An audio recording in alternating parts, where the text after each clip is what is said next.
திருவள்ளூர் அருகே மீனவர்கள் இடையே ஏற்பட்ட மோதலில் மீனவர் உயிரிழந்திருக்கிறார். அது குறித்த தகவல்களை செய்தியாளர் எழிலிடம் தொலைபேசி வாயிலாக கேட்கலாம். எழில், இந்த மீனவர்கள் இடையே ஏற்பட்ட இந்த மோதலுக்கு என்ன காரணம்?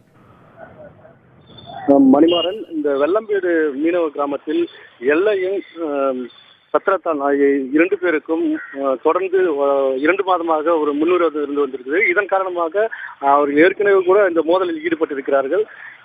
இது பொன்னேரி சார் ஆட்சியர் தலைமையில் ஏற்கனவே ஒரு அமைதி பேச்சுவார்த்தை நடத்தப்பட்டது. அந்த அமைதி பேச்சுவார்த்தையில் எதுவும் உடன்பாடு எட்டப்படாத ஒரு நிலை இருந்தது. தொடர்ந்து இவருக்குள் இது போன்ற ஒரு மோதல் நீடித்து வந்த நிலையில் நேற்றிரவு திடீரென இரு தரப்பினருமே மோதி கொண்டிருக்கிறார்கள். இதில் கத்தி, ஈட்டி உள்ளிட்ட ஆயுதங்களால் இரு தரப்பிலும் காயமடைந்திருக்கிறார்கள்.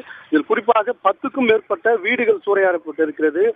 இந்த காயமடைந்தவர்கள் உடனடியாக வருவாய்த்துறை அதிகாரிகள் அங்கு சென்று அவர்களோட பேச்சுவார்த்தை நடத்தி பொன்னேரி அரசு மருத்துவமனைக்கு கொண்டு வந்து அங்கு சிகிச்சை அளிக்கப்பட்டது.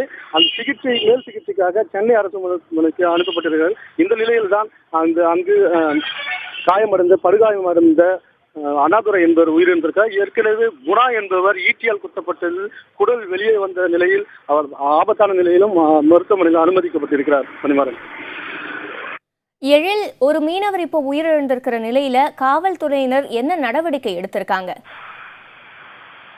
சிவரஞ்சலி, இந்த மோதல் தொடர்பா இரு தரப்பினரே ஏற்பட்டிருக்கிறது. அதில் சத்திரத்தான் என்ற அவரை பொன்னேரி அரசு மருத்துவமனையில் அவர் சிகிச்சை பெற்று வந்த நேற்றிரவு இருந்த போதும் அவர் இதற்கான காரணம் என கூறி ஆரம்பாக்கம் போலீசார் அவரை கைது செய்திருக்கிறார். அவருடன் 4 பேரையும் காவல்துறையினர் கைது செய்திருக்கிறார்கள்.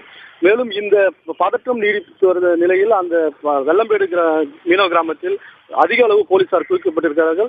அதாவது தொடர்ந்து இது போன்ற ஒரு மோதல் ஏற்பட்டிருக்கக்கூடிய நிலையில் அங்கு இருக்கக்கூடிய மீனவர்கள் ஆண்கள் யாருமே அந்த கிராமத்தில் தற்போது இல்லை. பெண்கள் மட்டுமே அந்த பகுதியில் இருக்கிறார்கள்.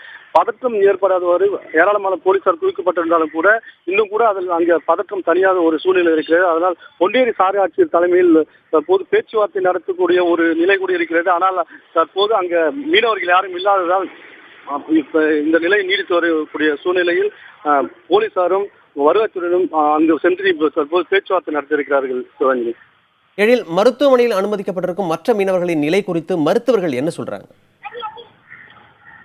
மணிமாறன், அங்கு மருத்துவமனையில் இருக்கக்கூடிய 10க்கும் மேற்பட்டோர் காயமடைந்திருக்கிறார். இரு தரப்பினருமே காயமடைந்திருக்கிறார்கள்.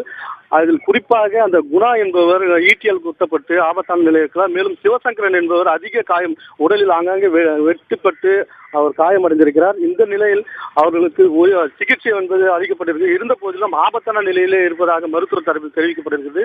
இன்னும் கூட உயிரிழப்பு ஏற்படக்கூடிய ஒரு சூழ்நிலை இருக்கக்கூடிய ஒரு நிலை கூட இருக்கிறதா மருத்துவ தரப்பில் தெரிவிக்கப்பட்டிருக்கிறது. மணிமாறன்.